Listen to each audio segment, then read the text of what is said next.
नमस्कार। बड़ी खबर पर बड़ी और सार्थक बहस के साथ हम लेकर हाजिर है 5 की पंचायत। मैं हूं आपके साथ रीमा पराशर। असंख्य लोगों के आराध्य भगवान राम, जीवन से लेकर मृत्यु तक जिनका नाम जपा जाता है वो भगवान राम। और भारत वो लोकतंत्र है, विश्व का सबसे बड़ा लोकतंत्र, जहां पर कि आप असंख्य लोगों के आराध्य के बारे में कुछ भी अनाप शनाप बक रहे हैं, कुछ भी बेतुके बयान दे रहे हैं, और सिर्फ किस लिए? तुष्टीकरण के लिए, वोट बैंक के लिए और 2024 के चुनाव के लिए। और यहां पर कोई ऐसी बात नहीं की जा रही है। अगर सिर्फ विरोध किया जा रहा है तो कम से कम अपने जबान पर लगाम कसने के लिए, लेकिन राजनीति जो ना करवाए वही कम है। असदुद्दीन ओवैसी की तरफ से जो बयान आया वो अपने बयान पर कायम है और हर रोज वो अपनी मानसिकता का परिचय दे रहे हैं, याद दिला दिलाकर इतिहास के पन्नों की, और सुप्रीम कोर्ट को धता बता रहे हैं। लेकिन और तो और तेजस्वी यादव आरजेडी की तरफ से उनके जो बयान सामने आ रहे हैं वो काफी दिलचस्प हैं, क्योंकि सवाल ये खड़ा हो रहा है, एक घटना जब याद आती है कि उनके पिता और बिहार के पूर्व मुख्यमंत्री लालू प्रसाद यादव, एक बार उन्होंने कहा था कि उनको सपने में भगवान के दर्शन हुए और भगवान शिव ने उनसे सपने में कहा कि आज से तुम नॉनवेज खाना छोड़ दो। उसी दिन से उन्होंने प्रतिज्ञा ले ली कि वो नॉनवेज नहीं खाएंगे। तो उनके पिता के तो ये बयान थे भगवान के बारे में, लेकिन बेटे कह रहे हैं कि राम कोई रोटी नहीं देते हैं, राम घर में चूल्हा चौका नहीं जलवाते हैं, राम कोई नौकरी नहीं देते हैं, इसलिए किस तरह की आराधना की जाए। तो ये जो सवाल खड़े हो रहे हैं, किस लिए हो रहे हैं आखिर, इस पर जरा सवालों का जवाब तलाशने की कोशिश करेंगे कि क्या देश में तुष्टीकरण को इतना ज्यादा अहम पर, चरम पर रखकर विपक्ष आखिर करना क्या चाहता है। क्योंकि इसी बीच बीजेपी के नेता गिरिराज सिंह का भी एक चौंकाने वाला बयान सामने आया। उन्होंने कहा जिस तरह के बयान दिए जा रहे हैं विपक्ष की तरफ से देश में फूट डलवाने की, देश को टुकड़ों टुकड़ों में बांटने की, उसके मद्देनजर राम मंदिर का जो भव्य निर्माण हो रहा है, प्राण प्रतिष्ठा होने वाली है, उससे पहले देश में कुछ भी अप्रिय घटना घट सकती है। ये बात उन्होंने कही और यही बात कांग्रेस की तरफ से भी सामने आई। तो क्या मकसद विपक्ष का कुछ ऐसा ही देश में आतंक पैदा करना है लोगों के बीच में कि राम मंदिर एक तरफ और उनकी वोट बैंक की राजनीति एक तरफ? इसी पर बात करेंगे। बेहद ही खास मेहमान हमारे साथ जुड़ेंगे भी, लेकिन सबसे पहले नजर डालते हैं उन बयानों पर जिनकी वजह से आज ये मुद्दा चर्चा में है। जब तक जिंदा रहूंगा 6 दिसंबर याद दिलाता रहूंगा। नहीं, मैं नहीं, सुनिए, मैं सुप्रीम कोर्ट का जजमेंट फाइनल है, तो क्या मैं 6 दिसंबर की याद नहीं दिलाऊं? 6 दिसंबर अगर नहीं होता तो जजमेंट क्या आता? गलती क्या है बोलने में? गोली मारेंगे क्या? गोली तो चला चुके गाड़ी पे, अभी और चलाइए, और क्या करना है? ये हिंदू आस्था को अपमानित करना है, प्रभु श्री राम को गाली दे करके। इन पार्टी के नेताओं के साथ में उनके अध्यक्षों की भी सहमति इन सारे बयानों पर है। इस बात को जनता अच्छी तरह समझ रही है, लेकिन जवाब मिलेगा इनको, समय पर मिलेगा, लोकतांत्रिक तरीके से मिलेगा। राम मंदिर, राम मंदिर, राम मंदिर, पाकिस्तान, कश्मीर, हिंदू, मुसलमान, पैवा कट जाएगा तो मंदिर पंडित जी के दिखाई में जाएगा कि अस्पताल में डॉक्टर जी को दिखाओ। बताओ, भूख लगेगा तो मंदिर जाइएगा, वहां तो कहने की ना पड़ता। वो स्वास्थ्य मंत्री हैं, सब मंदिर मस्जिद को तोड़वा दें और अस्पताल बना दें। तिरुपति क्यों गए थे? चार्टर प्लेन करके 50 लाख रुपया खर्चा करके और बाल छिलवाने के लिए क्यों गए थे तिरुपति? आज तो कण-कण में राम है, सबरी के राम है, लौ कुश के राम है, लेकिन सीता के भी राम होते तो और बेहतर होता।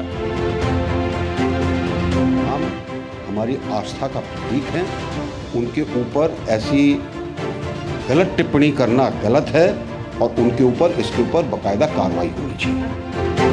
उनका रास्ता वही है, उनका मंजिल भी वही है, उनका पार्टी भी वही है, उनका ग्रैंडफादर भी वही है, वो रजाकारों का पार्टी है, इसलिए असदुद्दीन ओवैसी से इससे दूसरा एक्सपेक्टेशन नहीं करना चाहिए।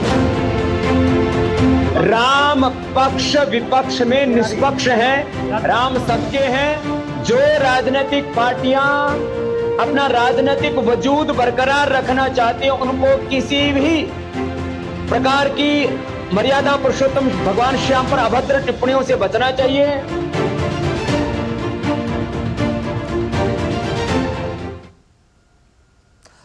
तो भगवान राम के नाम के आगे लगता है मर्यादा पुरुषोत्तम, जो अभी स्वामी रामदेव ने भी कहा। लेकिन भगवान राम की बात करते करते ये राजनेता विपक्ष के ये भूल रहे हैं कि किसी मर्यादा का पालन तो उनको भी करना चाहिए। जब आप देश के असंख्य करोड़ों लोगों की भावनाओं को आहत कर रहे हैं तो उससे पहले सोचना चाहिए कि किसके बारे में क्या बात की जा रही है। चलिए, बेहद ही खास मेहमान हमारे साथ जुड़ गए हैं। मैं परिचय अपने खास मेहमानों का आपसे करा देती हूँ। हमारे साथ इस वक्त स्टूडियो में मौजूद हैं बीजेपी के प्रवक्ता प्रत्युष कांत जी। हमारे साथ कुछ ही देर में कांग्रेस की तरफ से बात रखने के लिए उदित राज जी जुड़ने वाले हैं। हमारे साथ मोहम्मद फरहान साहिब जी भी हैं, जो कि प्रवक्ता हैं AIMIM के। हमारे साथ RJD का पक्ष रखने के लिए प्रियंका भारती कुशवाहा जी जुड़ रही हैं। और थोड़ी देर में हमारे साथ डॉक्टर रेणु खीर, नेशनल स्पोक्स पर्सन VHP के भी जुड़ने वाले हैं। लेकिन मैं ज़रा मोहम्मद फरहान जी आप ही से बात करना चाहूँगी। ये देश में दंगा फैलाने के लिए बयान दिया जा रहा है, क्योंकि जिस तरह बीजेपी कह रही है, गिरिराज सिंह को आपने सुना ही होगा। उन्होंने कहा कि 22 तारीख से पहले कोई अप्रिय घटना घटे, इसके लिए इस तरह से देश में उन्माद खराब किया जा रहा है, क्योंकि लगातार एक के बाद एक उसी बयान को रिपीट करना है ओवैसी साहब को। अच्छा, ओवैसी साहब, रीमा जी ने ये बताइए कि ओवैसी साहब ने कोई ऐसी अभद्र भाषा का इस्तेमाल किया या उन्होंने कोई ऐसी बात की हो जिससे किसी को ठेस पहुंची हो? उन्होंने तो सिर्फ अपनी बात रखी है, और अपनी बात रखने में भी क्या अभी अभिव्यक्ति की आजादी की भी स्वतंत्रता आप हमसे छीन लेंगे, आप खत्म कर देंगे? ये तो संभव नहीं है। और मैं इससे पहले भी इस बारे में स्पष्ट कर चुका हूं कि राम का सम्मान ऑल इंडिया मजलिस-ए-इत्तेहादुल मुस्लिमीन करती है। हमारा विरोध ना मर्यादा पुरुषोत्तम राम से है, ना उनके बन रहे मंदिर से है। हम 6 दिसंबर 1992 को जो घटना घटित हुई, उस घटना का उल्लेख करते हैं, करते रहेंगे, और इंशाअल्लाह ताला अपनी आने वाली नस्लों को भी हम ये बता के जाएंगे कि इसका उल्लेख करते रहना, लोगों से बताते रहना। तो इसमें कौन सी बुराई? ओवैसी साहब क्या इतने मासूम हैं कि उनको नहीं पता कि इस तरीके की घटनाएं, जिस तरह से वो उनकी जो पॉपुलैरिटी कुछ जगहों पर है और एक समुदाय और एक वर्ग में है, इस तरीके की बातें करने से क्या होगा? युवाओं में क्या आएगा भावना, किस तरीका क्या रिएक्शन आ सकता है? 6 दिसंबर 1992 को जो आप याद कर रहे हैं, उसको तो सुप्रीम कोर्ट ने याद कर लिया और उस पर वर्डिक्ट भी दे दिया, तो आप क्यों याद कर रहे हैं? अच्छा, ये बताइए रीमा जी, मैं आपकी बात से सहमत हूं। 6 दिसंबर 1992 आप सुप्रीम कोर्ट का जजमेंट बता रही हैं, संविधान का हमें पाठ पढ़ा रही हैं। क्या संविधान ने कहा था जाकर बाबरी मस्जिद शहीद कर दो, या सुप्रीम कोर्ट ने कहा था कि जाकर बाबरी मस्जिद शहीद कर दो? सुप्रीम कोर्ट ने तो विवाद को खत्म करने के बाद ही तो ऑर्डर दिया है ना। कहीं पर अगर विवाद था, हाई कोर्ट से पहुंचा सुप्रीम कोर्ट तक, तो इसका मतलब जाहिर सी बात है कि ये डिस्प्यूट था, डिस्प्यूट को सुप्रीम कोर्ट ने क्लियर किया है। तो बार बार सुप्रीम कोर्ट को घसीटना, ये कौन सी वो है? किसको घसीटना चाहिए फिर? सुप्रीम कोर्ट के वर्डिक्ट के बाद देश में हर मुद्दे पर विराम लगता है। कम से कम ये पद्धति अभी तक चलती रही। कोई भी बात हो उस पर, सुप्रीम कोर्ट का सम्मान, ये तुष्टीकरण कब तक चलेगा? सुप्रीम कोर्ट ने ये थोड़ी नहीं कहीं कहा, ये बताइए, सुप्रीम कोर्ट ने ये थोड़ी नहीं कहीं मान लिया है कि बाबरी मस्जिद नहीं शहीद की गई। सुप्रीम कोर्ट के 1000 कुछ पन्ने का आदेश, उसमें आप पढ़ लीजिए उठा करके, कहीं लिखा है क्या कि लिख दिया कि हाँ बाबरी मस्जिद नहीं शहीद की गई थी, या बीजेपी या संघ या RSS के लोगों ने उसको शहीद नहीं किया था? ये कहीं ये नहीं लिखा है कहीं पर। मैं तो ये पूछ रही हूँ मोहम्मद फरार, मैं और आज भी उसकी सीबीआई जांच चल रही है, आज भी उसकी सीबीआई जांच चल रही है, जिसमें 120 लोग नामजद थे। ओके, मैं आपसे सिर्फ ये जानना चाहती हूँ, ये ओवैसी और आपकी पार्टी के कितने प्रतिशत वोट इन बयानों को, भड़काऊ बयानों को देने के बाद बढ़ने वाले हैं? ऐसा कोई आकलन तो किया होगा ना आपने? अच्छा, ये बताइए कि राम मंदिर का जो ब्रांडिंग करके भारतीय जनता पार्टी आज जिस तरीके से प्रचार प्रसार कर रही है, उनका कितना प्रतिशत वोट बढ़ जाएगा? तो प्रत्युष कांत जी बताएंगे, पहले आप अपना बताइए ना। भड़काऊ बयान देकर कितना परसेंट वोट बढ़ने वाला है? कितना परसेंट वोट बढ़ेगा? जितना उनका बढ़ेगा, देखिए जितना उनका बढ़ेगा हम उसमें 0.1% अपना जोड़ देंगे। अच्छा, मतलब आपका उनसे ज्यादा बढ़ेगा, इसलिए ज्यादा जी का बढ़ेगा, उसमें 0.1% हम अपना जोड़ लेंगे। ठीक है प्रत्युष कंठ जी, खून का एक एक कतरा, ये तो एक शब्दावली हो गई है जिसको आज ओवैसी जी ने ये बात कही कि मेरे खून की अंतिम सांस और खून का अंतिम कतरा तब तक मैं 6 दिसंबर की याद दिलाता रहूंगा। ये जो 22 जनवरी से पहले इस तरीके की बात चल रही कि कुछ भी देश में अप्रिय हो सकता है, आप ही की पार्टी के नेता बोल रहे हैं, मंत्री बोल रहे हैं, ऐसा कोई संदेह लग रहा है क्या? देखिए, ओवैसी जी जैसे नेता लोग जो हैं वो पॉलिटिक्स ही यही करते हैं कि लोग को डराएं, धमकाएं, भड़काएं। उनकी पूरी पॉलिटिक्स इसी पे है। वो तो हिंदुओं को चैलेंज करते हैं, उनको अपीजमेंट पॉलिटिक्स करनी है, उनको अपना वोट लाना है, वहाँ से वोट गार्नर करना है उन लोगों के बीच से। जो ये बोलेंगे कि हमको तो इतना जगह चाहिए, आप मर के धुआं हो जाते हो, ये हो जाते हो, भाई जिस तरह की भाषा का वो प्रयोग करते हैं उसको एक नेशनल चैनल पे हम लोग क्या बोलें। बट उनकी जो पूरी पॉलिटिक्स है वो इसी बात पे स्थिति है कि भाई हमको अपीजमेंट पॉलिटिक्स में खेलना है। राम जो हर घर में बसते हैं, हर दिल में बसते हैं, जिसकी सुप्रीम कोर्ट 31 साल तक जो लड़ाई लड़ी गई, हर कोर्ट में, lower court, high court, sessions court से सुप्रीम कोर्ट ने हर पन्ना जिसका पढ़ लिया हो, उसके बाद एक जजमेंट दिया हो, उसके बाद कहाँ कोई डाउट बचता है कि राम मंदिर वहाँ बनना है और भव्य राम मंदिर बनना है, जिसे लाखों हिंदुस्तानियों का, सनातन धर्म में जो लोग विश्वास रखते हैं, और हर बच्चा जो बड़ा होता है, चाहे वो मेरे उम्र का हो या मेरे पिताजी की उम्र का हो, वो तो राम की कहानी सुन के बड़ा हुआ है। राम हमारे लिए हर घर में बसते हैं। आज इसलिए इतनी खुशी का माहौल आप देख रहे हैं हर जगह पे। और भारतीय जनता पार्टी में राजनीति और रिलीजन दोनों में कोई तालमेल नहीं है। हम लोग जो राजनीति करते हैं नरेंद्र मोदी सरकार में, वो डेवलपमेंट बेस करते हैं। और जो धर्म की बात है वो तो हम लोग सबके अंदर है। भाई हम हिंदू हैं, हम गर्व से बोलते हैं हम हिंदू हैं, राम हमारे भगवान है, हम गर्व से बोलते हैं राम हमारे भगवान है, इसमें डाउट कहाँ है? वो ओवैसी जी को जरूरत पड़ती होगी जो बोलने है कि मेरा 1% वोट बढ़ जाएगा। भारतीय जनता पार्टी का राम मंदिर के साथ कोई पॉलिटिकल वो नहीं होता है। हमारे लिए तो राम का मंदिर बनाना एक, हमारे लिए तो हर नरेंद्र मोदी जी जब एक बहुत यंग कार्यकर्ता थे तब से वो था कि मुझे मंदिर बनाना है, वो कब से सेवा कर रहे हैं वहां पे। आज कितनी बड़ी दिन है उनके लिए, आप सोचिए, हर हिंदुस्तानी के लिए कितनी बड़ी दिन है कि इतना खूबसूरत मंदिर बन के आ रहा है जहां हमारे राम बैठेंगे जाके। ये तो अच्छी बात है कि मोहम्मद फरहान ने चैनल पर, और चैनल की तो हर बात रिकॉर्ड होती है, उस पर स्वीकार कर लिया कि 0.1% वोट हमारे बढ़ेंगे, ये हम मान के चल रहे हैं। बीजेपी के जितने बढ़ेंगे उससे 0.1% हम, तो सब कुछ मतलब लड़ाई वोटों की है, ये तो स्वीकार हो ही गया ना फरहान साहब। वोटों की लड़ाई में जनता के भावनाओं को क्यों उबाल दिया जा रहा है? क्यों देश का माहौल खराब करने की कोशिश है?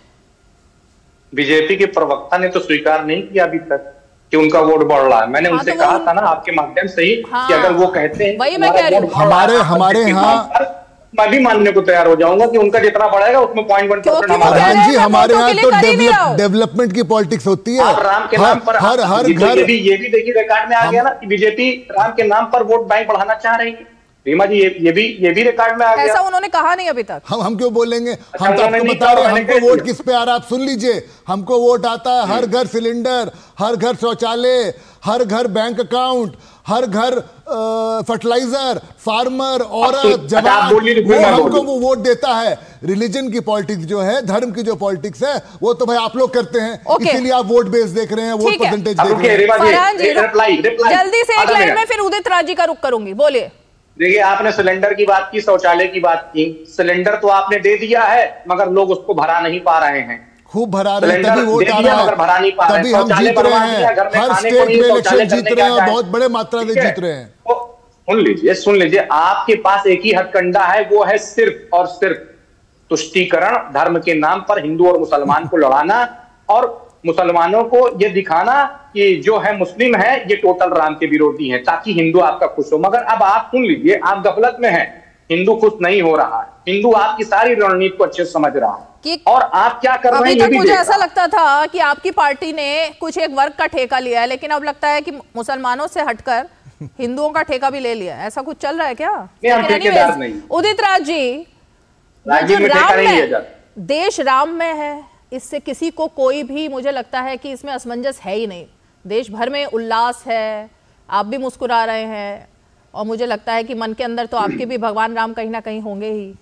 लेकिन आपका भी बयान थोड़ा चौंकाने वाला मुझे लगा कि मनुवाद की स्थापना फिर से हो रही है, मनुवादी फिर आ रहे हैं, आपकी पार्टी के लोग भी बोल रहे हैं। तो ये क्या जरूरत है आग में घी डालने की? जब देश खुश है, खुशहाली आ रही है, अयोध्या विकसित हो गया है, तो क्या जरूरत है? जब देश को खुशहाली आ गई है, विकसित हो गया है, तो नौकरी देने की ज़रूरत है नहीं, काम धंधा करने की ज़रूरत नहीं है, उद्योग नहीं करने की ज़रूरत है, एग्रीकल्चर की ज़रूरत है नहीं, और महंगाई रोकने की ज़रूरत नहीं है। जब देश खुशहाल हो गया इसी से, तो आश्चर्य होता है भाई कि क्या से क्या कहा जाता है।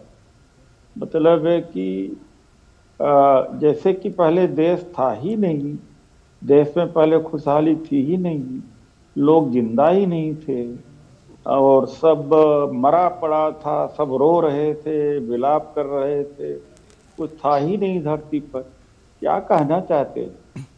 अरे कितने दिनों से आप ठीक है, जितना भी भव्य मंदिर बनाना हो और बड़ा बनाइए और इंफ्रास्ट्रक्चर डेवलप करिए और खुशी होगी, लेकिन यह बात कहना कि उसी से देश खुश हो गया है, तो तन पे कपड़ा न हो, खाने को खाना न हो और वेतन न हो, सैलरी न हो, दवा न हो, शिक्षा न हो, तो आप देख लीजिए क्या हालत होती। उदित राज जी, आपके मन में राम है या नहीं है? मैंने ये कहा था, मन में है या नहीं है?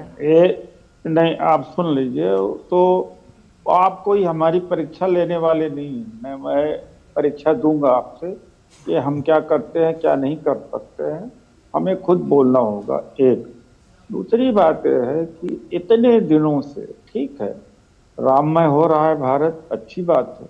अरे भाई, किसानों की भी तो समस्या है, पर चर्चा कर लिया करिए, महंगाई पर भी कभी चर्चा कर लीजिए, शिक्षा की इतनी स्थिति खराब है उस पर भी चर्चा कर लिया करिए। इसी पर एक ही मुद्दे पर बार बार चर्चा। एक बात मैं और कहूंगा रीमा जी, इसका राजनीति से कोई संबंध नहीं। अरे भाई, राजनीति से संबंध नहीं है तो एक शंकराचार्य मुक्तेश्वरानंद जी हैं, अभी मुक्तेश्वरानंद, उन्होंने कहा कि राम के जन्म दिवस पर प्राण प्रतिष्ठा होना चाहिए, अधूरा मंदिर है, इस पर क्या हो रहा है? मैं नहीं कह रहा हूँ, एक शंकराचार्य कह रहे।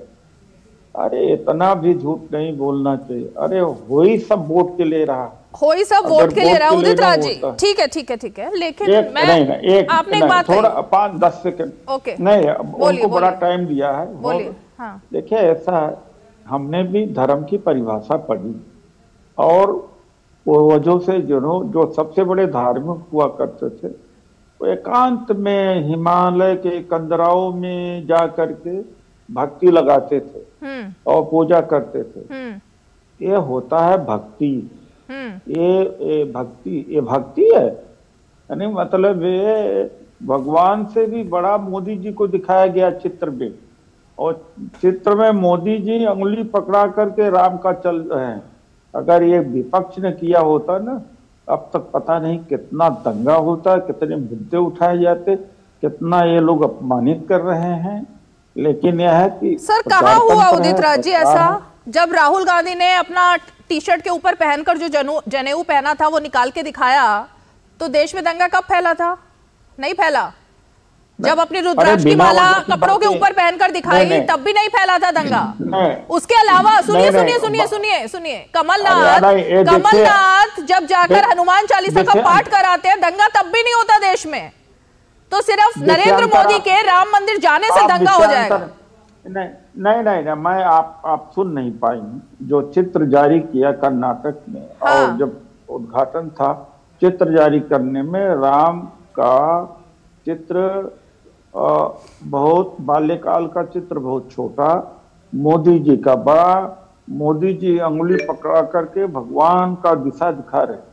अगर कोई विपक्ष का नेता होता तो क्या होता? दो चीजें ये मैं कहना, मैं जरा बीजेपी और वीएचपी के पास जाऊं आपकी बात पर, लेकिन इसमें मैं जितना थोड़ा बहुत पढ़ाई लिखाई इस मुद्दे पर की हुई है और थोड़ा धार्मिक बातों का ज्ञान है, तो एक कि भगवान राम 5 साल के वहां पर हैं, उनका जो स्थापना हो रही है ना प्राण प्रतिष्ठा की उदित राज जी, वो 5 साल की है। तो 5 साल का बालक कैसा होता है? कृष्ण भगवान के साथ भी जब जन्माष्टमी पर हम फोटो लगाते हैं तो वो छोटे से कान्हा की ही लगाते हैं ना, तो इसलिए अजीब ये लगता है कि मोहम्मद फरहान और उदित राज जी, आप दोनों और तेजस्वी यादव भी, एक बार जरा आज के अयोध्या में जाकर देखें तो शायद बेरोजगारी पर बात जो आप कर रहे हैं, लोग बेरोजगारी से मर रहे हैं, ये जो बात आप कर रहे हैं, विकसित भारत नहीं है, ये जो बात आप कर रहे हैं, वहां एक अलग छवि आपको दिखाई देगी। तो एक बार वहां सबको जाना चाहिए और देखना चाहिए। लेकिन एक चीज बोल दें, क्या?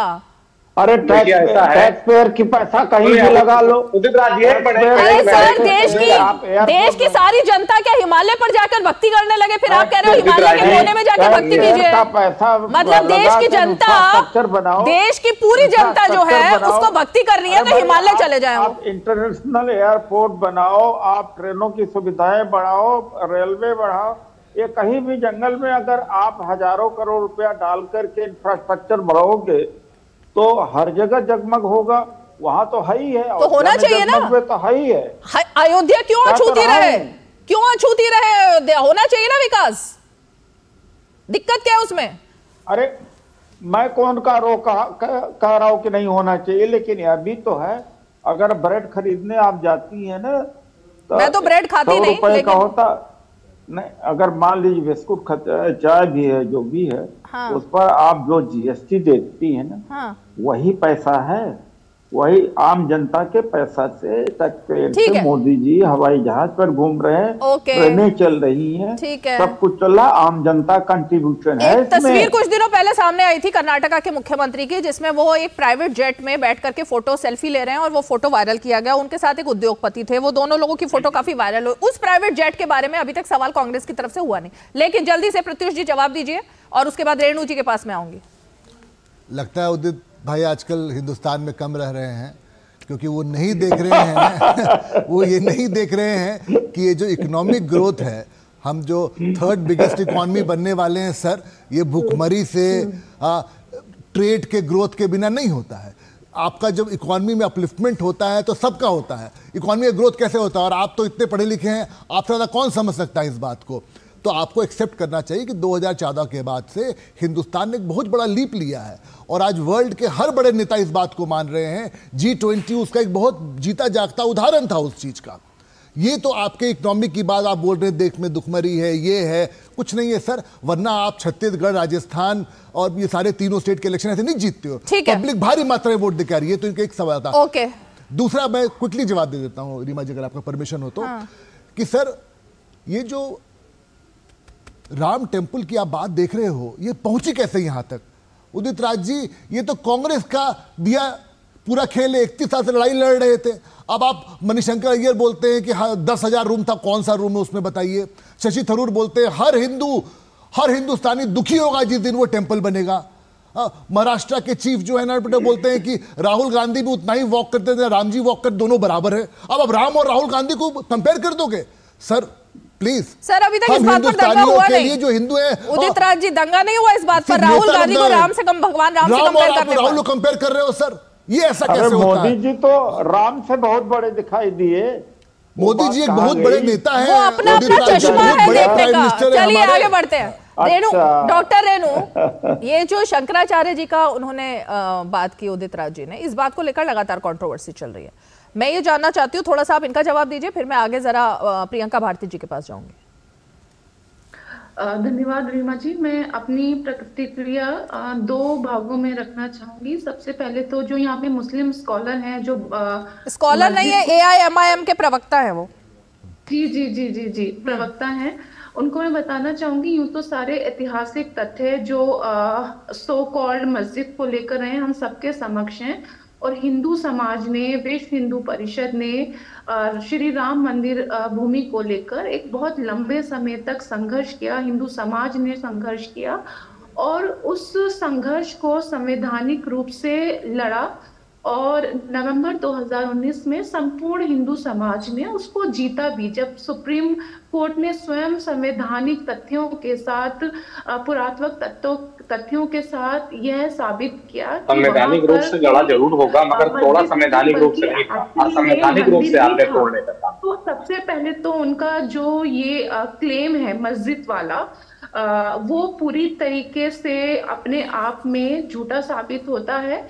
दूसरा, मैं आऊंगी माननीय उदित राज जी की तरफ, जो मनुवाद की बात कर रहे हैं। देखिए, भगवान श्री राम हम सबके ही आदर्श रहे हैं।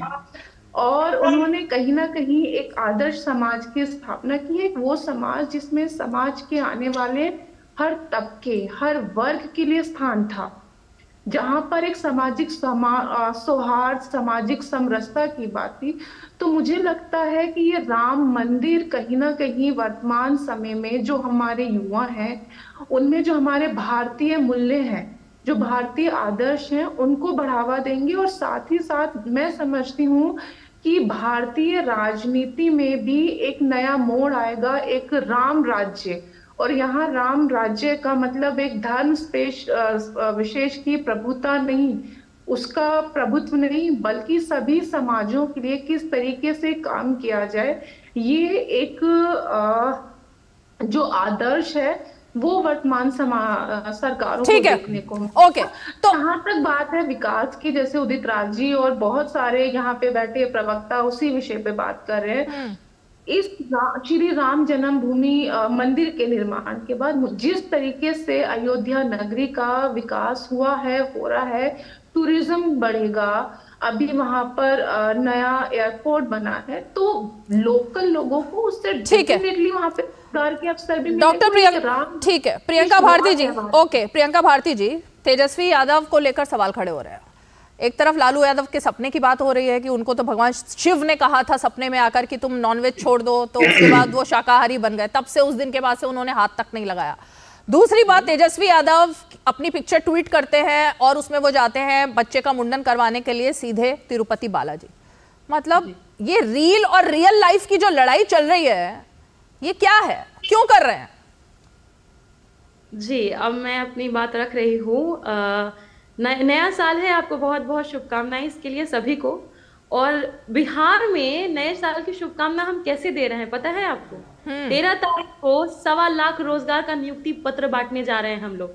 ऐसा देश का कोई राज्य नहीं कर रहा है, अभी कोई राज्य नहीं कि इतने सारे रोटी रोजगार के काम किए जा रहे हो। दूसरा, करता कौन है? अभी रेणु जी बात कर रही थी, सर्व समावेशी समाज की संरचना हो, ये राम का सपना था। राम तो तेजस्वी जी के सपने में भी आए, तब ना तेजस्वी जी इतना काम कर रहे हैं। राम तो अयोध्या छोड़ के कब का निकल गए, वो मंदिर में है ही नहीं। राम मंदिर में है ही नहीं, कहाँ है वो? रीना जी वही तो मैं बता रही हूँ। कहाँ पे है? आपने लोकेशन ट्रैक की है क्या गूगल से? रीमा जी सुनिए, मुझे बोलने दीजिए, तुम लोग ना हो, डायलॉग हो एक तरह से। राम जी अयोध्या छोड़ के किसने निकल गए? क्योंकि बनारस में वहां पर महिला का बलात्कार होता है, महिला छात्रा का, और जो बलात्कार करने वाला बलात्कारी है वो भाजपा के आईटी सेल से बिलोंग करते हैं, जिनको 2 महीने तक बचा के रखा गया। एमपी में जाके चुनाव का प्रचार उन्होंने किया। तो राम ने पूरी लड़ाई तो सीता के इज्जत के ऊपर आंच नहीं, भगवान राम मंदिर से निकलकर बनारस गए हैं, कहाँ गए? भगवान राम मंदिर से निकल करके तेजस्वी जी के मन में गए और वो बोले कि सर्व समावेशी बनाने के लिए जातिगत जनगणना कराना जरूरी है, ताकि समाज में सभी वर्गों को हिस्सेदारी मिले, सभी वर्ग सर्व समावेशी बने, रोटी रोजगार बने। भजन की चिंता पता है रीमा जी क्यों कर रही हैं? क्योंकि आपको एक फिक्स सैलरी मिल रही है, आपके पास पैसे आ रहे हैं। जिनके पास पैसे नहीं है, जिनके पास खाने को भोजन नहीं है, वो भजन की चिंता पहले नहीं करते, वो पेट की चिंता करते हैं। क्योंकि पेट की आग से बड़ी, भूख की आग से बड़ी कुछ नहीं है इस धरती पे, इस दुनिया पे। सबसे पहले लोग पेट की चिंता करते हैं, फिर भजन की चिंता होती है। इसलिए हमारे नेता तेजस्वी जी 10 लाख रोजगार दे रहे हैं। मर्यादा पुरुषोत्तम राम कहा जाता है हमारे राम जी को। नहीं, पहले तो ये एक मिनट रुकिए, प्राण जाई पर वचन न जाए। पर मोदी जी वचन के इतने झूठे हैं, 2 करोड़ रोजगार का वादा तो करते हैं। प्रत्युष जी, ओके, प्रत्युष जी, अब ये इंडी गठबंधन में एक अलग तरीके की लड़ाई चल रही है। अखिलेश यादव के सपने में भी भगवान राम आ चुके हैं, तेजस्वी यादव के मन में भगवान राम है, लालू यादव के सपने में भगवान शिव है, राहुल गांधी के मन में भगवान राम आ चुके हैं। हाँ, तो किसके राम बड़े हैं? अभी तो इस पर भी इंडी गठबंधन में एक अलग बैठक होनी पड़ेगी लगता है मुझे। में राम है, सबके राम है। बिल्कुल, तो इस पर प्रत्युष जी। देखिए, बहुत बड़ा फायदा होता है जो तेजस्वी जी को है। अगर पढ़ोगे लिखोगे नहीं तो नॉलेज अपने हिसाब से ही करोगे। लालू जी ने बहुत दिमाग लगाया था इसमें, बोला पढ़ाना ही नहीं है, अगर पढ़े लिखेगा नहीं तो समझ में ही नहीं आया कुछ। तो न राम का कंसेप्ट, न नाम का रिलीजन, कोई उसको मतलब ही नहीं है। एटलीस्ट उदित राज जी तो इतने पढ़े लिखे हैं, वो तो जो समझते हैं उसको उल्टा करके बोल देते हैं, पर दिल में सब जानते हैं वो। पर ये जो हमारी जो प्रवक्ता है आरजेडी की, इनको तो पता है कि इनका लीडर को कुछ पता ही नहीं है, तो कुछ भी बोल लो, कुछ भी बोल के निकल लो। कंसेप्ट ये है कि राम जो है वो हर हिंदुस्तान, हर हिंदू, हर भारतीय के दिल में बसते हैं और आज से नहीं सदैव से बसते आ रहे हैं। पर आप क्या बोलिएगा इन लोग के बारे में, जो ऑपोजिशन के जो लीडर हैं, चाहे वो अखिलेश हो चाहे तेजस्वी हो, इन लोग को तो इनके फादर जो हैं वो एक उनको गद्दी दे दी है बैठने के लिए। ये कोई पब्लिक का जीत लेके थोड़ी जीत के आए हैं, इनको तो पॉलिटिक्स बताया गया है कि एक कास्ट। प्रियंका जी, मेरा पॉइंट यही है, मन में राम होंगे तो वो तो हम देख नहीं सकते किसके मन में राम है किसके नहीं है, वो तो कर्म से पता लगता है। लेकिन राम सर्व समावेशी समाज नहीं चाहते, राम ये नहीं चाहते सबको भोजन मिले, अनाज मिले, राम यही चाहते ना कि मेरा हर बच्चा सबको नरेंद्र मोदी सरकार भोजन दे रही है। आप प्लीज फिगर देखिए, इसीलिए पूरे देश में भाजपा की सरकार बन रही है और हम जीत रहे हैं, यही हाल है। तभी आपके यहाँ तो इतनी लड़ाई है कि नीतीश कुमार डर के दिल्ली भाग आए हैं और पता नहीं कब छोड़ के चले जाएंगे आरजेडी को। लोग ये बोल रहा है, सच्चाई आपको ज्यादा पता होगी क्या है वहां पे। पॉलिटिक्स जो है वो डेवलपमेंट की होती है। जब तक आप डेवलपमेंट करिएगा पॉलिटिक्स होगा। आपका ये बोलना कि बिहार आज के दिन में जो लॉ एंड ऑर्डर का हाल है, खुलेआम गोली मार रहे हैं, वायरल चल रहा है ट्विटर पे, आप देखिए कैसे गोली चल रही है बिहार के अंदर में, वैसे किडनैपिंग फिर चल रही है। हेल्थ तो है ही नहीं, लालू जी को इलाज के लिए बार-बार ठीक है। एक मिनट, प्रियंका भारती जी और मोहम्मद फरहान जी, मैं दोनों को, क्योंकि दोनों ने एक ही सेम लेवल पर बात की है, मैं जरा दोनों के पास जाऊंगी। प्रियंका जी, मैंने आपसे भी ये गुजारिश करती हूँ और आपके नेताओं से, क्योंकि मैं अभी अयोध्या से 2 दिन पहले लौट कर आई हूँ और 1 साल पहले भी मैं अयोध्या गई थी। सिर्फ 1 साल के समय में अयोध्या जहां पहुंच गई है वो चकाचौंध करने वाला है। और आप लोग यहां बैठ करके तुष्टीकरण और कौन सा सामाजिक न्याय की बात कर रहे हैं, लेकिन वहां पर चाहे वो फैजाबाद जो पहले था और अब अयोध्या नगरी है, हर आदमी कंधे से कंधा मिलाकर इस मंदिर के लिए जुटा हुआ है। उसमें वो ना मजहब देख रहे हैं, ना जाति देख रहे हैं, ना धर्म देख रहे हैं, और वो देख रहे हैं कि कैसे अयोध्या नगरी का विकास अब चरम पर है। तो इसमें क्या विरोध? अरे मैडम, इससे भूख शांत नहीं होगी लोगों की, इससे जब रोजगार मिलेगा वहां पर, और जिनको मिल रहा है। प्रवक्ता का लाइन सेम क्यों है, मुझे ये समझ नहीं आ रहा है। हाँ, देश के हर नागरिक की लाइन सेम है, देश के हर नागरिक की लाइन सेम है इस पर। क्योंकि भाजपा के प्रवक्ता का भी जब सवाल पूछेगा ना बलात्कार के ऊपर, इनका मुंह नहीं खुलता है। महिला आयोग का डेटा का रिपोर्ट है कि 100 में से महिलाओं के खिलाफ हो रहे अत्याचार 50 उत्तर प्रदेश से। राम विराजेंगे वहां पर, ठीक राम है, रहेंगे वहां पर सीताओं। प्रत्युष जी, एक मिनट रुकिए, मैं आ रही हूँ। प्रत्युष जी, मेरा एक छोटा सा सवाल है, ठीक है, ओके, देखिए, ओके, पढ़ाई की बात करते हैं, प्रियंका भारती, आप स्कॉलर है, पता है मुझे, पता है उनको नहीं पता होगा, मुझे पता है आप बहुत पढ़ी लिखी हैं। इंटायर पॉलिटिकल साइंस जैसा कोई डिग्री एग्जिस्ट ही नहीं करता है। ओके, और जब इनकी बात करते हैं ना, फेक न्यूज की बात करते हैं, तो आपको ज्ञात होना चाहिए मुझे आज इजाजत दीजिए। माता और तेजस्वी जी की पिता दोनों रह चुके हैं। उदित राज जी, ऐसा नहीं होगा कि आप बीच में इतनी अच्छी डिबेट छोड़ के चले जाएंगे, ऐसे नहीं होगा। नहीं, इतने देर से मैं बैठा हुआ हूँ, क्या तरीका है आपका भाई? अरे सर, आप बैठे क्यों हैं? आप बोलिए ना, आप बोलिए, आप बैठे क्यों हैं? आपने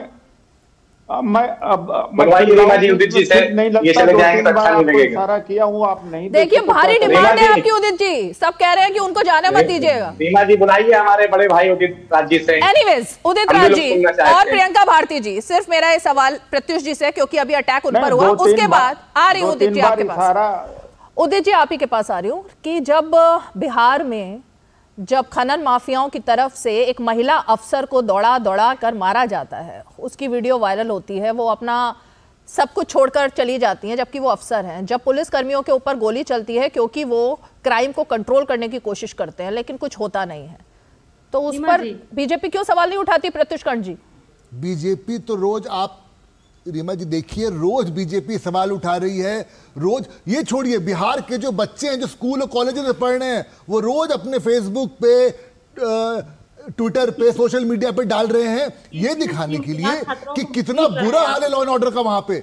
फिर से जो लालू के टाइम में जो था, लालू जी के टाइम वाला बिहार पहुंच चुका है आज के दिन में। ठीक है, क्योंकि अगर आप गुंडागर्दी को रोकिएगा नहीं, अगर आप गुंडागर्दी को रोकिएगा नहीं, और गुंडागर्दी सिर्फ और सिर्फ रुकता है डेवलपमेंट से। अगर बिहार में डेवलपमेंट आएगा तो गुंडागर्दी रुक जाएगी। उदित राज जी, ठीक है, मैं उदित राज जी का रुख करना चाहूंगी। एक मिनट रुकिए प्रियंका जी, अब रुकिए 1 मिनट। उदित राज जी, नहीं एक मिनट रुकिए, आ रही हूँ आपके पास, रुकिए एक मिनट। प्रियंका भारती जी रुकिए।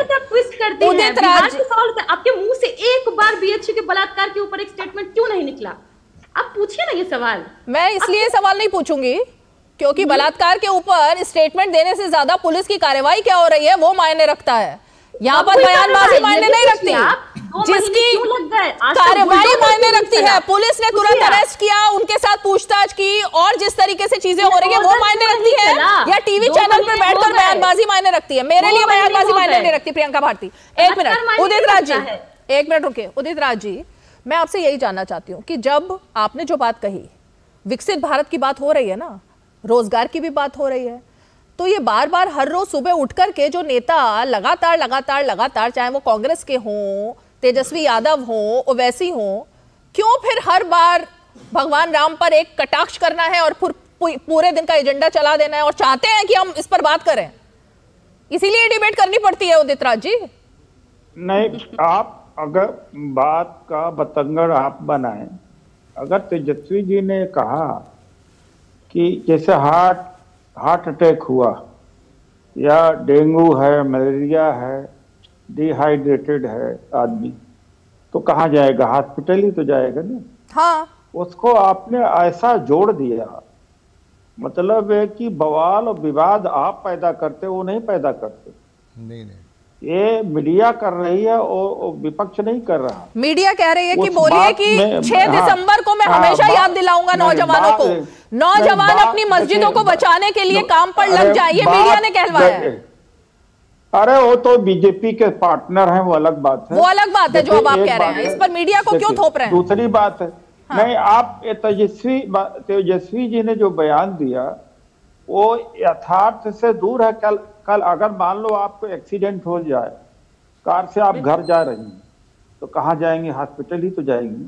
तो कौन सा गलत बोल दिया भाई? तो क्या देश में अस्पताल नहीं बन रहे हैं? इसको क्या देश में अस्पताल नहीं बन रहे हैं उदित राज जी? धार्मिक मुद्दा बना रहे हैं। एक बात, और प्रत्युष कंठ जी ने कहा देखो कितना विकसित हो रहा, मैं भी कहता हूँ विकसित हो रहा, लेकिन मोदी जी कहाँ कह रहे हैं?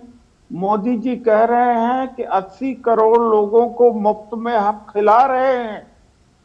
तो भैया 140 करोड़ में 80 करोड़ लोगों को मुफ्त में खिला रहे हैं, ये प्रधानमंत्री का बयान है। तो देश कहाँ विकसित हुआ? विकसित हुआ था अडानी और अंबानी विकसित हुए।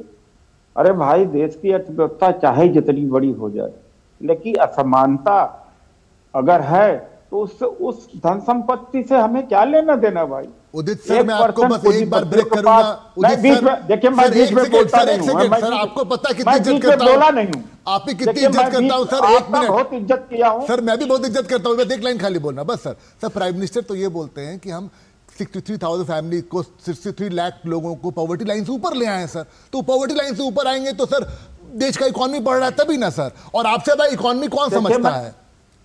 मैं क्या बीच में बोला? फिर भी आपने, उन्होंने शब्द बोला है, मैं वर्बेटम अपील कर रहा हूं कि 80 करोड़ लोगों को मुफ्त में भोजन भी पार्टी दे रही। ये मोदी जी का आप चेक कर लें। तो उसके बाद में अब कुछ रह जाता है एक्सप्लेन करने के लिए। वो खुद ही कहते हैं कि ये देश में गरीबी है। मुझे समझ में नहीं आ रहा है डिबेट किस मुद्दे पर हो रही है। 80 करोड़, 80 लाख, 80 हजार जितने भी लोगों को खाना मिल रहा है, उसका राम मंदिर से क्या मतलब है? उसका राम मंदिर से क्या मतलब है? अरे पक्षपात भी करो तो ढंग से करो ना। जब प्रत्युष जी ने कहा भारत डेवलप हो रहा, आप कह रहे हो डेवलपमेंट, उसी कंटेक्स्ट में मैं कह रहा हूं। एकदम अंधविश्वास होकर के पक्षपात न करो भाई। इन्होंने बोला, इन्होंने जब विकास की बात कही तब तो आपने नहीं कहा कि इसका संबंध है कि नहीं है। विकास से तो संबंध है उदित राज जी, मैं तो वही कह रही हूँ। एयरपोर्ट आना, रेलवे स्टेशन बनना, लोगों को रोजगार मिलना, इसका विकास से मतलब है या नहीं है? 5 स्टार होटल्स खुल रहे हैं अयोध्या में, कहाँ पहले एक होटल नहीं होता था? फेवर करो तो होशियार। अरे भैया 10,000 करोड़ सर, उतनी होशियारी नहीं है आपके जितनी मेरे अंदर। नहीं, जंगल में कि जब आप बीजेपी में थे तो बीजेपी के हिसाब से बोलते थे, कांग्रेस में तो कांग्रेस के हिसाब से। मेरी लाइन तो एक ही रहती है। नहीं, अभी आप 10,000, 15,000, 50,000 करोड़ रुपया डाल दीजिए, क्या आप जंगल में डाल दीजिए, वहां मंगल हो जाए। क्या बात कर रहे हैं आप? कहीं भी इंडस्ट्री खड़ा कर, नालको चले जाइए, कहीं भी खड़ा कर दीजिए। ये टैक्स पेयर का पैसा कहीं भी लगा दिए। मेरा सीधा सवाल उदित राज जी, मेरा सीधा सवाल आपसे ये है कि मंदिर से दिक्कत क्या है? बना दीजिए। मंदिर से दिक्कत क्या है? मंदिर से दिक्कत क्या है? दिक्कत है भाई, फिर क्या दिक्कत है? मुझे कहाँ दिक्कत है? जबरदस्ती कर रहे हैं, मुझे ये दिक्कत नहीं। जो विकास की बात, डेवलपमेंट की बात कर रहे हैं, मैं माननीय मोदी जी की ही बात कहा, मैं खुद सुना। 80 करोड़ लोगों को मुफ्त में भोजन दिया जा रहा है, ये मोदी जी के जुबान से कहा ये देश का दुर्भाग्य है एक्चुअली कि 70 सालों के बाद भी दिया जा रहा है। ये दुर्भाग्य में आता है। हाँ, ये दुर्भाग्य में आता है कि 70 साल हो गए, उसके बावजूद आज भी देश में गरीबी है। चलिए, ये सारा फिगर जो है वो उदित राज जी का है, मैं इनकी इज्जत करता हूं इसलिए कुछ बोल नहीं रहा हूँ। हमारा 1% इकोनॉमिक 40% का धन है। मैं चाहूंगा रीमा जी अगला डिबेट आप इकोनॉमी पे कराएं अपने यहाँ, तो मैं उदित राज जी को बताऊंगा कि हमारा इकोनॉमिक डेवलपमेंट क्या है। सवाल तो यही खड़ा होता है ना, इकोनॉमी इन द वर्ल्ड, मैं इकोनॉमी पर बात करती हूँ तो बात किसी और पर हो जाती है। चलिए, मोहम्मद फरहान जी रुकिए, अब रुकिए उदित राज जी, मोहम्मद फरहान जी का रुख करूंगी मैं। मोहम्मद फरहान, सिर्फ आपसे ये जानना चाहती हूँ, 0.1% वोट बैंक के लिए देश में आग क्यों लगाई जा रही है? अब सुनिए मेरी बात। 0.1%। मैंने अपने बड़े भाई उदित राज जी को सुना। हाँ। उन्होंने इस डिबेट में ये भी आरोप लगा दिया कि ओवैसी जो है या उनकी पार्टी जो है वो बीजेपी के एजेंट हैं। हाँ, वो सब कह रहे हैं। अच्छा सुन लीजिए, मेरी बात कंप्लीट करने दीजिए।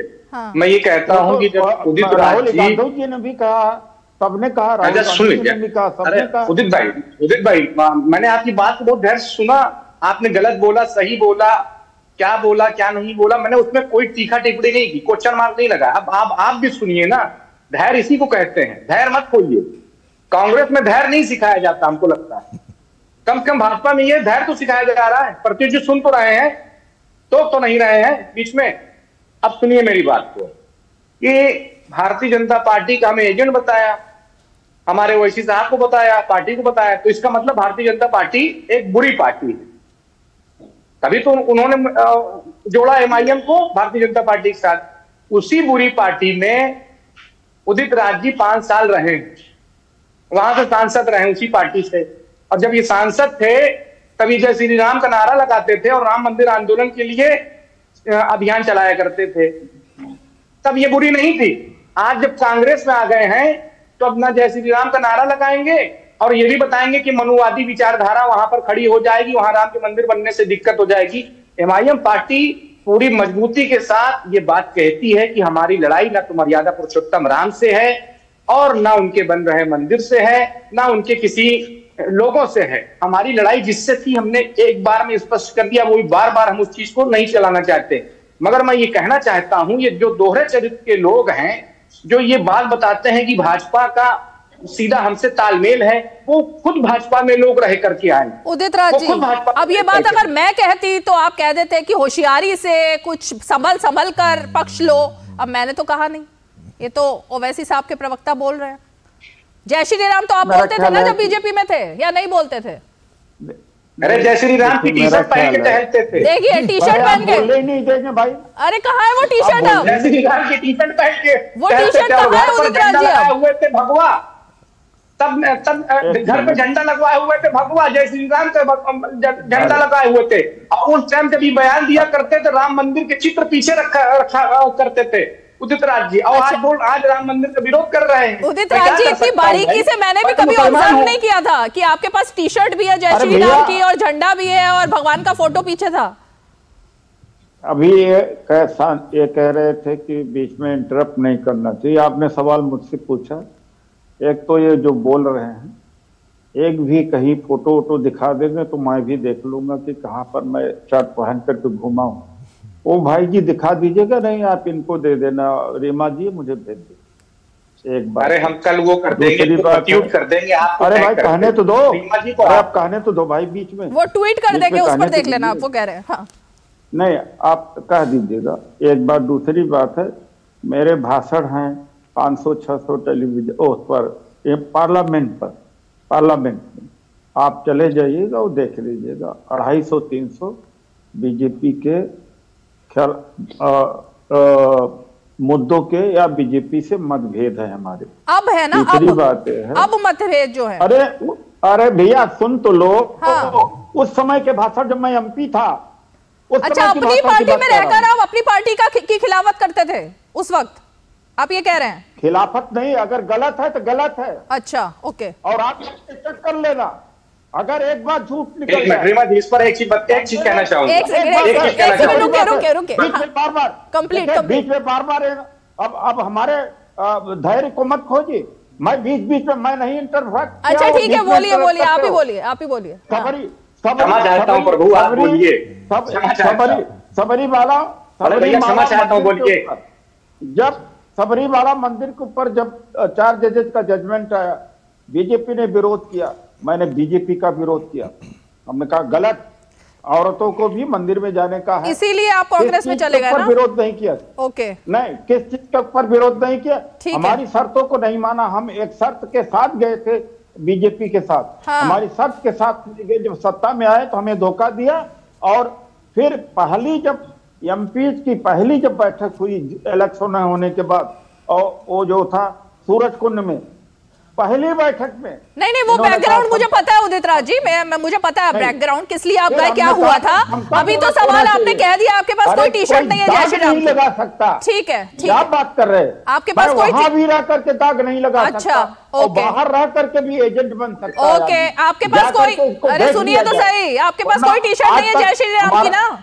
जय श्री राम की कोई टी शर्ट नहीं है आपके पास? ये हमारे भाई फरहान जी कहीं से भेज दे तो हमें। ठीक है फरहान साहब, नहीं बोलता हूँ भैया, मैं इंडियन पॉलिटिक्स में मैं झूठ नहीं बोलता हूँ। ठीक है मैं इंडियन पॉलिटिक्स, सुनिए वो क्या कह रहे हैं, जानते हैं क्या कह रहे हैं? एक झूठ इंडियन पॉलिटिक्स नहीं बोलता हूँ, चाहे साला रहूं या न रहूं। ओके, अरे सर उत्तेजित मत होइए, पानी पीजिए।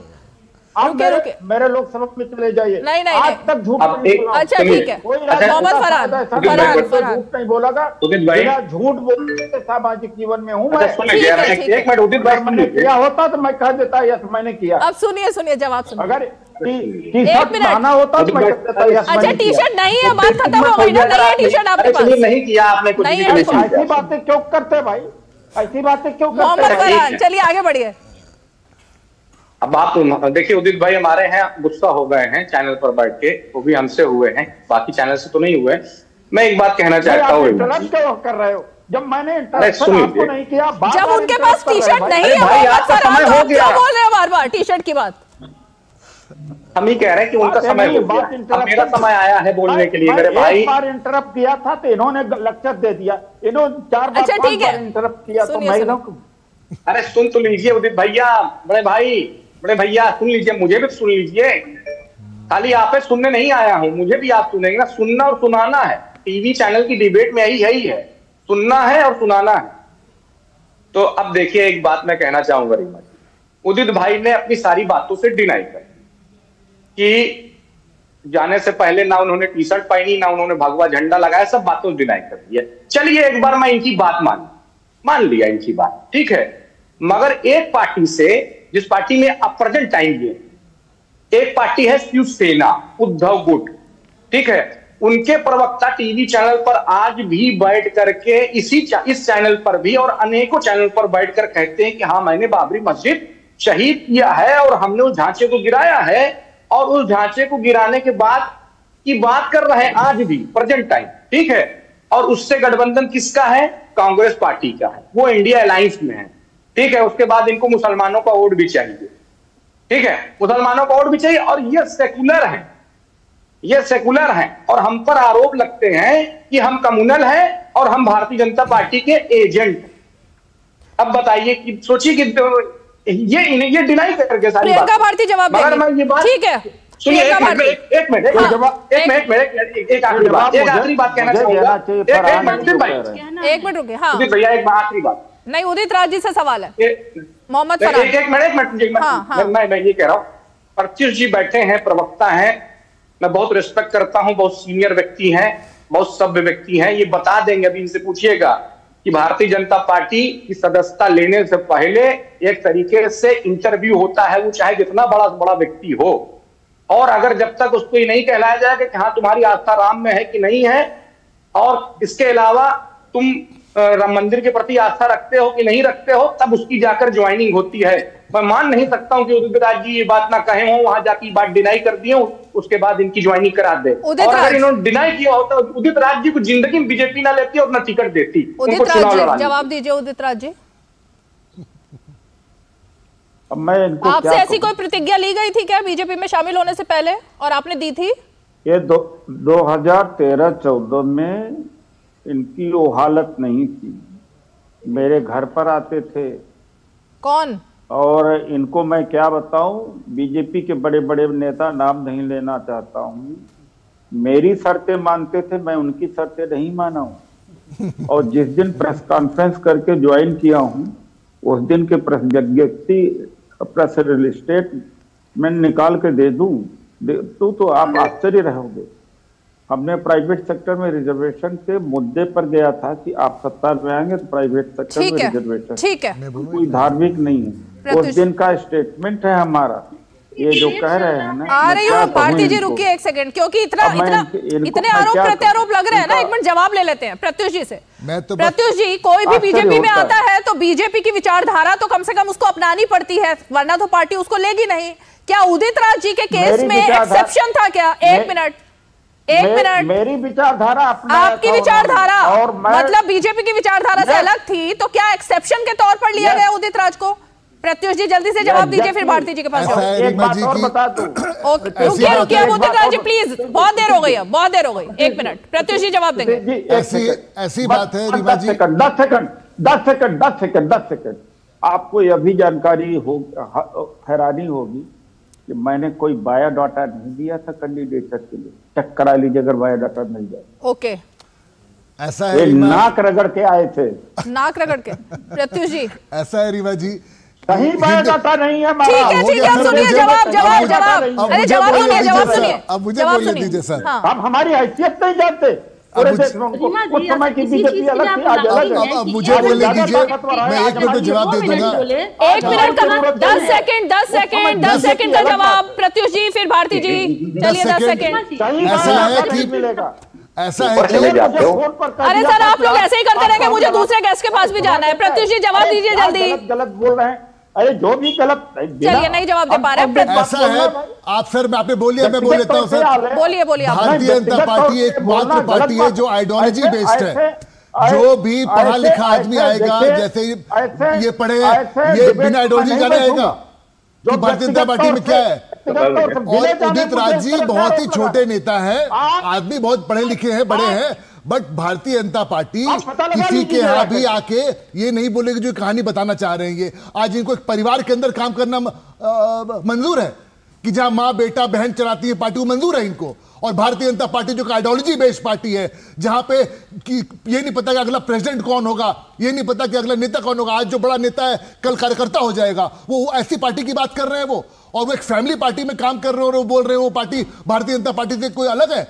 अरे भारतीय जनता पार्टी बहुत बड़ी पार्टी है, आइडियोलॉजी बेस्ड पार्टी है, लोग आएंगे और जाएंगे, भारतीय जनता पार्टी वही रहेगी जहां पे खड़ी है। प्रियंका भारती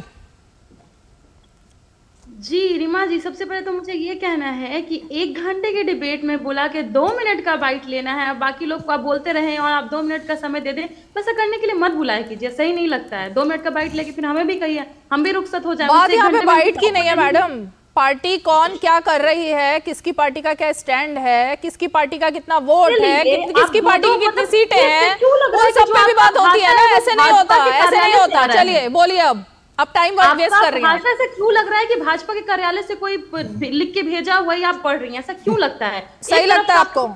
सही लगता है, सही लगता है। आप पढ़िए, आगे बढ़िए। मालूम है कि मैं सही सोच रही हूँ। मेरे पास आपकी पार्टी से अभी तक चिट आई नहीं है, वरना मैं पढ़ देती वो भी। रीमा जी, अगर आपके साथ कुछ होता है, भगवान ना करे, श्री राम ना करें कि कल को कुछ होता है, तो सच में आप मुझे ये बताइए, जवाब दीजिए कि आप कहाँ जाइएगा? अस्पताल दौड़ के जाइएगा? कोरोना हो रहा था तो वैक्सीन लगवा रहे थे? अरे मुझे समझ ही नहीं आ रहा है डिबेट कहाँ हो रही है। देश में एम्स नहीं बन रहे हैं क्या? देश में अस्पताल नहीं बन रहे हैं क्या? अयोध्या में अस्पताल नहीं बन रहे हैं क्या? ये कहाँ से कहाँ पहुंच रही है राम मंदिर की डिबेट? राम के विरोध में ऐसा क्या कहा तेजस्वी जी ने? ऐसा कुछ भी होता है तो हम मंदिर नहीं जाते हैं, साइंस के पास। भारती जी 1 मिनट रुकिए, अब आप बहुत एग्रेसिव हो रही थी। 1 मिनट सुनिए अब भारती जी। अगर यही बात है, अस्पताल और तमाम चीजें जो कि किसी ने डिनाई नहीं किया नहीं होना चाहिए, तो फिर तेजस्वी यादव को चार्टर्ड प्लेन करके 1 मिनट बच्चे का मुंडन बिहार के किसी मंदिर में क्यों नहीं करवाया उन्होंने? वो तिरुपति क्यों गए करवाने के लिए मंदिर में, पूरी फैमिली को लेकर फोटो ऑप करते हुए? मैं आपको जवाब दूं। इतना पैसा क्यों खर्च किया? इतने परिवार के सदस्यों को लेकर वो गए, बिहार में ही अपने घर के पास करा लेते। जवाब दूं आप, क्योंकि आपके सवाल सत्ता पक्ष के लिए होते नहीं है, विपक्ष के लिए होते हैं। क्योंकि विपक्ष के बेतुके सवाल जो है उनका जवाब भी देना जरूरी होता है ना कई बार। पक्ष के लिए आपके पास सवाल नहीं होते हैं, पर हमारे लिए होते हैं, तो उसके लिए हम भी तैयार हैं। जल्दी जवाब दीजिए, जल्दी जल्दी। हमारे पास ऐसा प्रधानमंत्री नहीं जो 10 साल में एक बार भी प्रेस कॉन्फ्रेंस ना करे। हम लोग ऐसे लोग नहीं है, जवाब देने के लिए तैयार है। दूसरा पॉइंट पर आइए। 460 करोड़ का इन्वेस्टमेंट हुआ है स्वास्थ्य। बिहार से तिरुपति क्यों गए मुंडन करवाने? मेरा सवाल ये है, बिहार से तिरुपति क्यों गए मुंडन करवाने तेजस्वी यादव अपने बच्चे का? बिहार में मंदिर नहीं है क्या? और अगर नहीं है तो सरकार किसकी है? बिहार में मंदिर क्यों नहीं बनवाए जा रहे हैं? बिहार में मंदिर क्यों नहीं बनवाए जा रहे हैं? उन्होंने कहा उनको राम पर विश्वास नहीं है। आपने कहीं सुना ये बोलते हुए तेजस्वी यादव को? क्या कहीं कोई कि उनको राम पर आस्था नहीं है, राम पर विश्वास नहीं है? सुना आपने? तिरुपति वो गए, नहीं उनके तो मन में आ गया राम, ये आपने बोल ही दिया। तस्वीरें देखी होंगी ना, तिरुपति गए वो उनकी अपनी आस्था है। आस्था और राजनीति का जिस दिन बिल्कुल, तो खत्म मैं इस प्रोग्राम को इसी बात पर, आप ही की बात पर खत्म करूंगी कि हर भारतीय की अपनी आस्था है भगवान राम में, और उस आस्था को ठेस अगर पहुंचा रहे हैं तो क्यों पहुंचा रहे हैं, ये समझ से बाहर है। हर भारतीय की आस्था है, हर भारतीय के दिल में राम है, हर भारतीय राम मंदिर की बात कर रहा है, हर भारतीय राम मंदिर जाना चाह रहा है, हर भारतीय के मन में उल्लास है।